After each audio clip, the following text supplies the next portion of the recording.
Inson va fuqarolarning asosiy huquq va erkinliklari. Inson huquqlari insoniyat tafakkuri va sivilizatsiyasi e'tirof etgan qadriyatdir.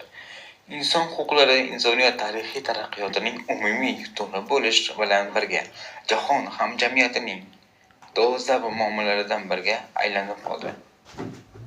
Insonning shaxsiy daxlsizligi himoya qilish, ekologik xavflardan xoli muhit yaratish.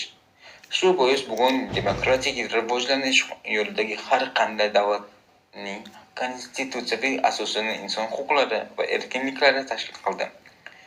Inson huquq va erkinliklari tizimi qadimgi Yunon faylasufi Protagorning barcha ashyolarining mezoni insondir degan fikrining zamirida insonparvarlik g'oyasi yotadi. Antik davrning ko'plab olimlari barcha